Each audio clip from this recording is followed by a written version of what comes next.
বিসমিল্লাহির রহমানির রহিম। হে সমস্ত জগতবাসী, আজ আমি শামীম আলী চিশতি আপনাদের সামনে একটি আলোচনা নিয়ে হাজির হলাম। সেই আলোচনাটি হলো, এই পৃথিবীতে অনেক মানুষ, মধ্যবিত্ত মানুষ, গরিব মানুষ, ধনী মানুষ, অনেকের মনে একটা আশা যে হে আল্লাহ, আমাদের ঘরে যদি একটা অলি আউলিয়া জন্ম নিত, আমাদের ঘরে যদি একটা ওরকম জ্ঞানী, চতুর, বুদ্ধিমান এবং আল্লাহর পথের প্রতীক, এবং মোট কথা হলো একজন আল্লাহর আউলিয়া যদি আমাদের সংসারে, আমাদের ফ্যামিলিতে, আমার স্ত্রীর গর্ভে একটা আল্লাহর অলি জন্ম নিত, এরকম একটা ভাবনা চিন্তা কিন্তু মানুষের আছে। কিন্তু দেখা যায় জন্মের পরে সেই ছেলেটি দুষ্ট হয়, সেই ছেলেটি বিভিন্ন খারাপে লিপ্ত হয়, বিভিন্ন বদনামের কাজ করে, বাবা মাকেও মানুষে অনেক রিপোর্ট করে। তখন তারা কাঁদে আর বলে যে হে আল্লাহ, তোমার কাছে চাইছিলাম যে আল্লাহ, আমাদের ঘরে যেন একটা অলিয়া উলিয়া জন্ম নেয়, একটা ভালো একটা মানুষ জন্ম নেয়। হে আল্লাহ, কি চাইলাম আর কি পাইলাম। তে হে সমস্ত জগতবাসী, আসলে কি জানেন যে আল্লাহ কিন্তু যে কোনো পাত্রে, যে কোনো কিছুতে কিছু রাখেন না। যেমন আমি একটা কথা বলতে চাই, হযরত গাউসুল আজম বড় পীর, তিনি তার গাউসুল আজম নামের গুণে আগুন হয়ে যায় পানি। তাহলে তিনি একজন মায়ের ঘরে জন্ম নিয়েছিল। সেই মায়ের খবর কি আপনারা জানেন? সে মা যেরকম ছিল পর্দাশীল, তেরকম তিনি কি একটি কথা বলা হয়েছিল, যখন আব্দুল কাদের জিলানীর পিতার কাছে যখন তাকে বিবাহ দেবে, তখন বলা হয়েছিল যে আমার একটি মেয়ে আছে, তোমাকে বিবাহ করতে হবে। সেই মেয়েটি অন্ধ, কালা এবং খোরা, সে হাঁটতে পারে না, খোরা। তখন বললো, এমন একটা মেয়েকে যদি তুমি বিবাহ করো, তাহলে তোমার ঋণ শোধ করে দেব, তোমার ঋণ শোধ হয়ে যাবে। তো এখন বললো যে হ্যাঁ ঠিক আছে, যদি আমার ঋণ মুক্ত হওয়া যায় তাহলে আমি রাজি। তো এখন গিয়ে দেখে মেয়েটি ফর্সা, সুন্দর, চোখ, নাক, মুখ সব ঠিক আছে, পা খোরা নয়, সব ঠিক আছে। কিন্তু তিনি বললেন যে মেয়েটি খোরা, কানা, বোবা, কালা, এখন সবই ঠিক আছে।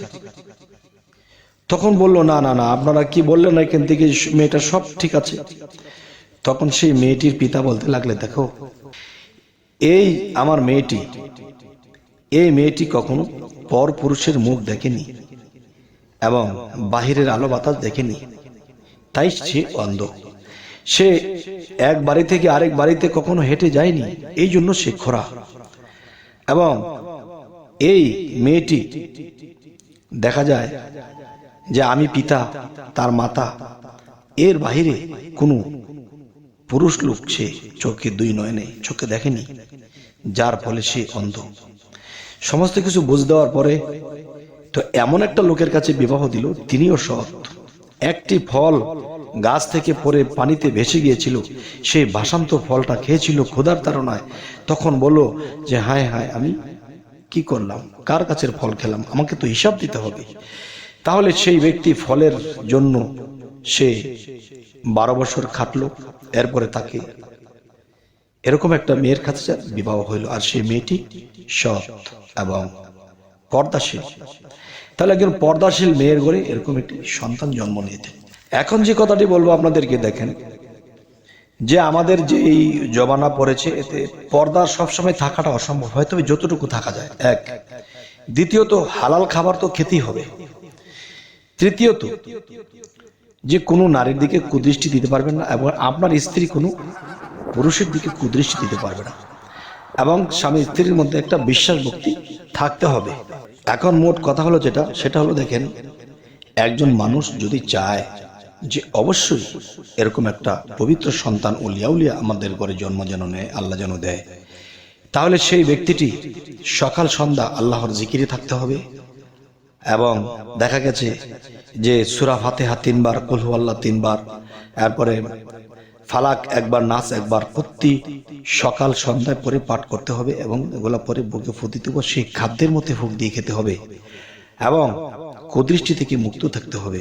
এবং রাতের যখন গভীর হবে 2টার পরে, তখন তারা ইবাদত করতে বসবে।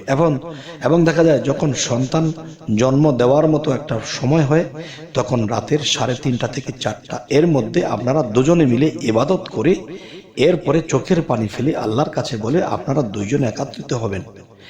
এবং সেই রাত্রি যেন অমাবস্যার রাত না হয়, সেই রাত্রি যেন স্বাভাবিক দিন হয়। তাহলে অবশ্যই ইনশাআল্লাহ আপনি একজন সুসন্তান এবং ওলি আউলিয়ার পিতা হবেন। তবে হে সমস্ত জগতবাসী, আমাদের এই চ্যানেলটি যদি আপনাদের ভালো লাগে তো অবশ্যই সাবস্ক্রাইব করে নেবেন, পরবর্তীতে যেন ভালো আলোচনা এনে দিতে পারি। সকলেই ভালো থাকবেন। আল্লাহ হাফিজ।